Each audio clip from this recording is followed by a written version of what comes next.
Fala, peixinhos de toda a internet, sejam bem-vindos a mais um HQ. Eu sou o Sérgio e hoje falaremos sobre um projeto muito especial que é o Pequenas Felicidades Trans, HQ da Alice Pereira. Bom, eu tive contato com essa HQ na PocCon, né, que foi uma feira de quadrinhos voltado para a população LGBTQ+, que aconteceu aqui em São Paulo. Tem um vídeo aqui no canal já sobre a cobertura desse evento. E foi uma HQ que me chamou muita atenção, tanto pela simplicidade quanto pelo conteúdo. Foi sabe aqueles livros que pescam a gente, sabe? Eu bati o olho e falei, meu, eu preciso ler isso. E foi assim que essa HQ me conquistou. Essa HQ começou como uma webcomic, ela pode ser conferida no Facebook do Pequenas Felicidades Trans. E aí a Alice fez uma campanha no Catarse de financiamento coletivo para poder publicar o livro, que vale muito a pena também. Essa semana na Bienal do Rio a gente viu que uma HQ dos Vingadores ela quase foi censurada, né? Ela foi perseguida e livros com temática LGBTQ+, foram perseguidos. Então é muito importante que a gente dê cada vez mais voz e espaço para esse tipo de publicação, até porque, por exemplo, na HQ dos Vingadores era apenas um beijo entre dois personagens, só que eu acho que é importante também a gente ter HQs como Pequenas Felicidades Trans, que trazem realmente um pouco mais sobre a vivência dessas pessoas e que abrem de alguma forma a nossa cabeça para essas outras vivências que não são apenas as cis. Nesse livro, a Alice faz um trabalho autobiográfico, em que ela revela todos os desafios e inseguranças de se assumir transexual. Além disso, ela escancara uma série de gestos e pequenos atos que são muito naturalizados pela nossa sociedade e que podem acabar sendo extremamente ofensivos e violentos para uma pessoa trans. É um trabalho que também é muito divertido e faz uso da ironia de uma maneira muito inteligente, né? Então, ele de certa forma acaba tornando leve essa narrativa e essa história, né? Todas essas questões que ela coloca são colocadas de uma maneira leve que abre o leitor e abre também a nossa escuta, né? Pra gente ter uma visão muito mais empática em cima dessa vivência que ela nos apresenta. No caso da Alice, ela coloca que desde muito pequena ela já sabia que não era um menino, né? E aí mostra também muito a importância da representatividade. Quando ela era pequena, ela viu a Rogéria na TV, que era uma travesti muito famosa aqui no Brasil, né? Uma celebridade, uma das divinas divas. E ali ela começou a entender a possibilidade da própria existência, né? A gente fala muito essa importância da representatividade para que as pessoas possam se entender também, possam olhar para outras pessoas e pensar, eu sou possível, né? Minha existência é possível, eu não estou errada de alguma forma. A gente fala muito isso quando a gente fala, por exemplo, em representatividade negra, né? Como pessoas negras se sentirem representadas de alguma forma por outros corpos negros em lugares que não sejam de marginalização, não sejam, que sejam lugares de maior status. Isso transforma, isso é muito transformador, né? E eu acho que no caso da Alice, ela acaba mostrando a importância, por exemplo, de ter visto a Rogéria na televisão. A Rogéria sendo aceita, sendo respeitada e sendo exaltada pelo seu trabalho, né? Porque ela era atriz e cantora. Aí é muito interessante ver como a partir dessa vivência da Alice, a gente vai também quebrando vários estereótipos que a gente tem, né? Na nossa sociedade. Por exemplo, a Alice, ela não conseguia se entender, né? Conforme ela foi crescendo, durante a adolescência, etc. Porque ela entendia que havia alguma coisa diferente nela, só que, por exemplo, ela não era um garoto gay. Porque não se sentia atraída por pessoas do gênero masculino, né? E aí isso mostra muito, por exemplo, uma questão que é difícil um pouco de entender, de que a identidade de gênero ela é diferente da orientação sexual. A Alice, como ela se sente atraída por pessoas do gênero feminino, né, associadas ao gênero feminino, ela é uma mulher lésbica hoje, né? Então eu acho que são várias questões que a gente vai meio que entendendo, que são óbvias para algumas pessoas, mas para muita gente ainda não é, né? Ainda existe um caminho a ser percorrido e entendido porque é uma vivência que não é nossa. E aí eu acho que a gente tem que se abrir cada vez mais, ter cada vez mais empatia para ouvir essas narrativas e começar a entender melhor essas pessoas, né? Conseguir olhar com muito mais carinho para essas outras narrativas, para que a gente possa respeitá-las de verdade e que pra gente também não cair em algumas falas naturalizadas que pra gente pode ser muito banais, mas podem acabar sendo muito violentas para essas pessoas. Eu, inclusive, peço desculpas caso alguma coisa que eu fale, tipo, ou seja, um termo que não seja apropriado e etc, porque eu vejo que as coisas estão se transformando muito, e isso é muito bom, né? É legal a gente ver como muitos termos estão se modificando, como a gente tá revendo o nosso modo de falar, tentando fazer com que a nossa fala seja cada vez mais neutra, cada vez mais inclusiva, cada vez menos violenta e cada vez menos impositiva. Então eu acho que é muito legal ler a respeito dessas coisas, é muito legal e importante a gente ter contato com esse tipo de narrativa, com esse tipo de vivência, pra gente poder respeitar mais as pessoas e pra gente poder ter uma realidade mais plural de verdade, pra que a gente possa ser mais respeitoso de verdade, sabe? O Pequenas Felicidades Trans é uma HQ de humor muito divertida, mas que através dessa narrativa dessa mulher, ela vai te conduzindo, te fazendo entender uma série de coisas e rever uma série de coisas. Em vários momentos você percebe, eu percebi pelo menos, coisas que eu já disse, e aí eu pensei, putz, eu acho que isso não pegou bem, sabe? Tipo, acho que isso não era legal pra aquela pessoa ouvir. A Alice coloca, por exemplo, o que pode parecer óbvio, mas não é, a grande dificuldade que existe em você se assumir transexual, né? Nosso país, infelizmente, é o país que mais mata travestis e transexuais no mundo. Então tem muitas pessoas que têm uma ideia meio esquisita de que hoje em dia tudo é trans, hoje em dia tá na moda e não sei o quê. E aí acaba colocando essas vivências como escolhas das pessoas, né? E aí a Alice trabalha com um humor muito legal nessa hora, né? Porque ela fala, tipo, pô, quando até você chegar no passo de você contar pra alguém, né, de você realmente sair do armário, de você se expor, de você aceitar que essa vai ser a sua vivência. Poxa, é muita coisa, você passou por muita coisa. Então quando a gente olha, por exemplo, uma pessoa trans, ela fala pra gente, e você diz, por exemplo, mas você tem certeza? Você pensou bem? Isso é uma escolha meio radical, né?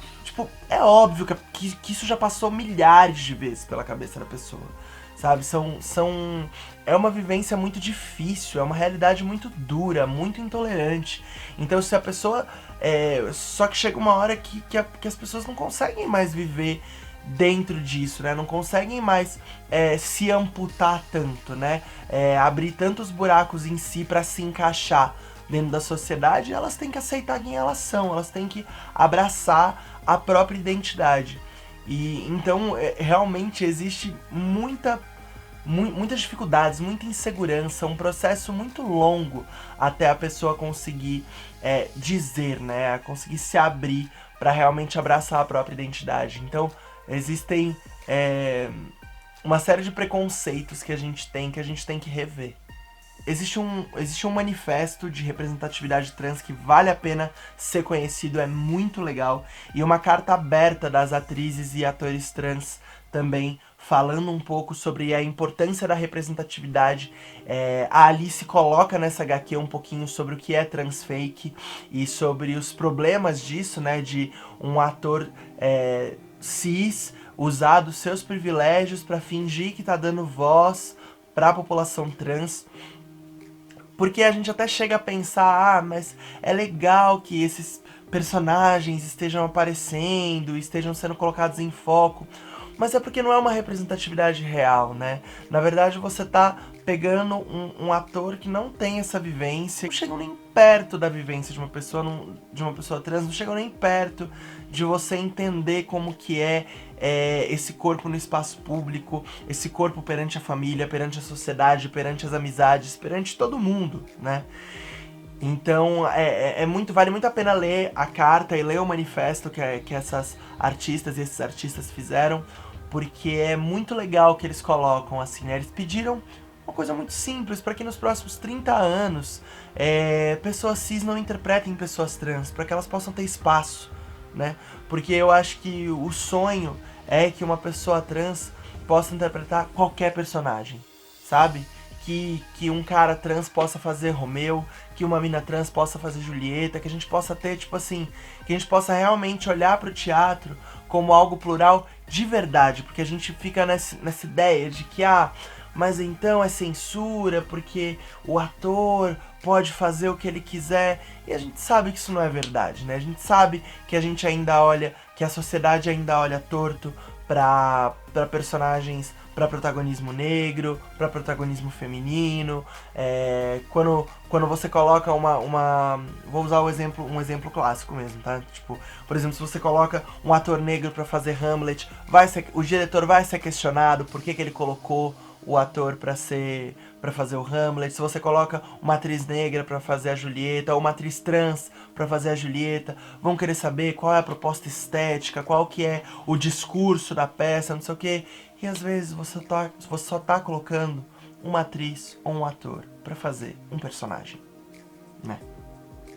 E aí eu acho que elas colocam muito bem, assim, na carta, porque elas falam, tipo, os homens cis brancos, eles tiveram toda a história do teatro pra exercer a sua liberdade de interpretação. Então 30 anos não vai ser nada, né? 30 aninhos não é nada pra gente só colocar, pra gente poder trazer pessoas trans pra dentro dos processos criativos das peças teatrais, pra gente poder trazer pessoas trans pro protagonismo, né? Porque representatividade, como a gente já falou várias vezes aqui, tipo, importa demais. E é muito importante, a Alice coloca um pouco isso também, como que ela sentia dificuldade, sentia medo, né? Porque, por exemplo, eu pensava, se ela se assumisse trans, ela obrigatoriamente ia cair num espaço de prostituição. Com o que ela trabalharia, por exemplo?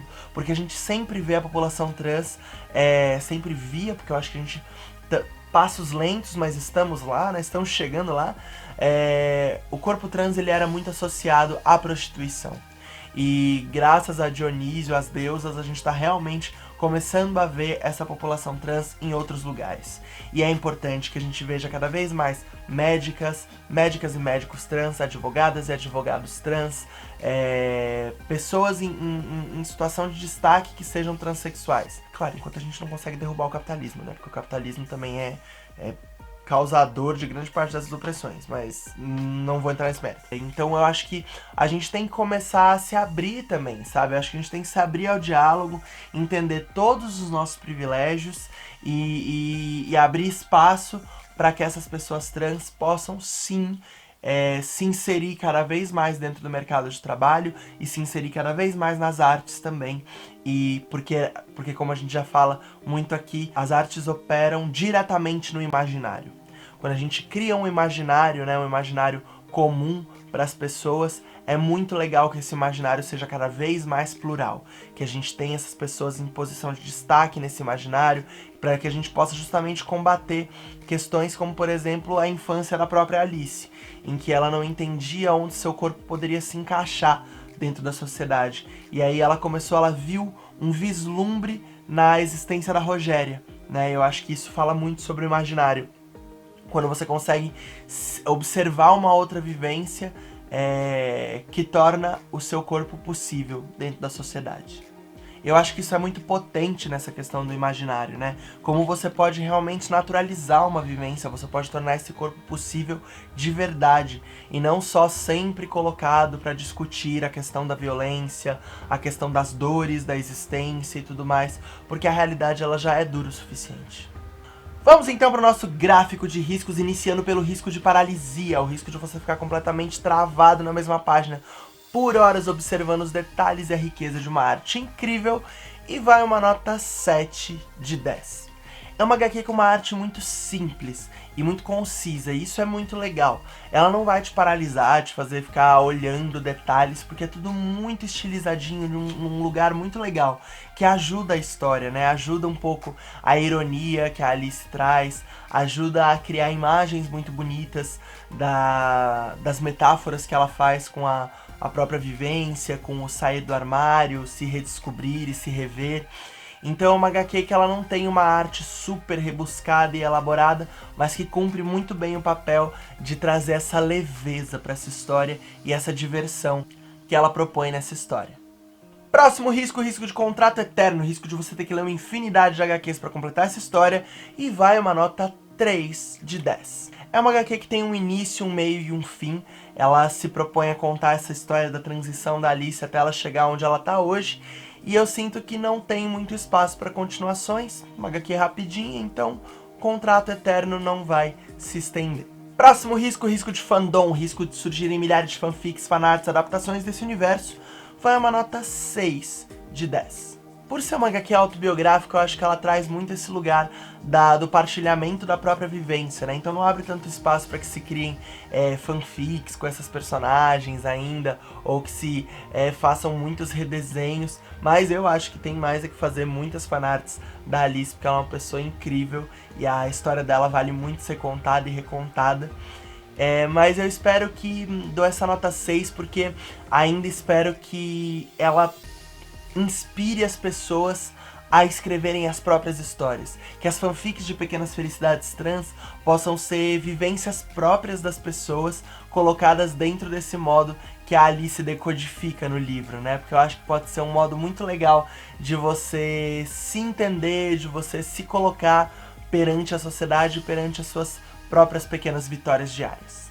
Próximo risco é o risco de esmagamento, o risco da realidade retratada aqui te esmagar. Feito uma panqueca, vai uma nota 10 de 10. Eu acho que essa HQ é muito esmagadora, não só para pessoas trans, mas também para pessoas cis, porque ela realmente abre você a um diálogo e a começar a entender essa vivência. Em muitos momentos você se revê, você passa por momentos em que você acabou sendo extremamente transfóbico, e aí eu acho que é realmente esmagador. É esmagador ver as dificuldades que as pessoas vivem. É muito louco e entendendo como essas vivências, né, como muitas coisas que são naturalizadas pra nós, são banais pra nós, são gigantescas pra essas pessoas, né, direitos que a gente tem garantidos pra nós, que na verdade essas pessoas ainda almejam em conseguir. Próximo risco é o risco de explosão, o risco da sua cabeça explodir em milhares de pedacinhos incandescentes, e vai mais um 10 de 10. Essa aqui é extremamente explosiva, porque como eu falei, quando você vai entendendo as coisinhas que a gente tem meio que garantidas pra nós e que são avanços extremos pra população trans, não tem como a sua cabeça não explodir, assim. Eu acho que pra pessoas trans que forem ler essa HQ também, deve se criar assim uma cumplicidade muito grande, né? Você consegue entender também que muitas coisas não são vivências só suas, são vivências que também são partilhadas por outras pessoas, mas do meu lugar de pessoa cis, eu digo que é realmente uma HQ transformadora e explosiva, porque você vai entendendo uma série de coisas, você vai entendendo uma série de discursos naturalizados que podem ser extremamente violentos, e a sua cabeça vai explodindo ao descobrir como pequenas coisas, pequenos gestos podem ser toda a diferença para essas pessoas. Seguimos então para o nosso risco derradeiro, o risco pombo correio, que é o risco de você sair por aí indicando essa HQ para todo mundo ler, e vai mais um 10 de 10. Pequenas Felicidades Trans é uma HQ obrigatória, ela é muito rápida de ler, ela é simples, ela é bonita, e ela traz, assim, uma reflexão muito necessária para nossa sociedade. A gente precisa ter contato com materiais assim, que possam fazer com que a gente se abra para ser pessoas mais tolerantes, mais plurais, para que a gente consiga ter uma visão muito mais empática sobre as outras pessoas. Então é realmente uma leitura obrigatória, porque ela é muito legal mesmo. É muito legal como a Alice constrói essa narrativa de uma forma fluida, uma forma que te convida a refletir sobre a realidade, a refletir sobre as outras pessoas, sobre outras vivências. Então, leiam Pequenas Felicidades Trans, porque vale muito a pena. Quer ficar mais próximo da gente daqui do canal? Ter acesso a conteúdos exclusivos e adiantados? Aqui na Maré Geek a gente tem um compromisso muito grande com contar histórias. A gente quer desconstruir e trazer um pouco mais de representatividade e pluralidade para o mundo nerd, que infelizmente tem tantos conceitos ainda extremamente enraizados. Com a nossa websérie Desaventureiros a gente consegue fazer isso na prática, trazendo conteúdo audiovisual de fantasia medieval com personagens muito mais plurais e diversos. Claro que isso não é fácil e muito menos barato. Por isso a gente está abrindo essa campanha no Catarse para que vocês possam contribuir com a gente. As recompensas são diversas e mesmo um pouquinho que você puder ajudar já é muito pra gente. E aí você já vai ter acesso à nossa comunidade, onde tá toda a equipe do canal e dos nossos programas, e a gente discute os mais diversos temas e coloca as mais diversas pautas. É um grupo muito legal e eu realmente convido. Ficarei muito feliz de receber todos lá. Se você gostou desse vídeo, não esquece de clicar em curtir aqui embaixo, compartilhe com seus migs e se inscreve aqui no canal da Maré Geek, pra ficar sempre por dentro de todo o conteúdo que a gente lança. Então é isso, pessoal, muito obrigado e até semana que vem.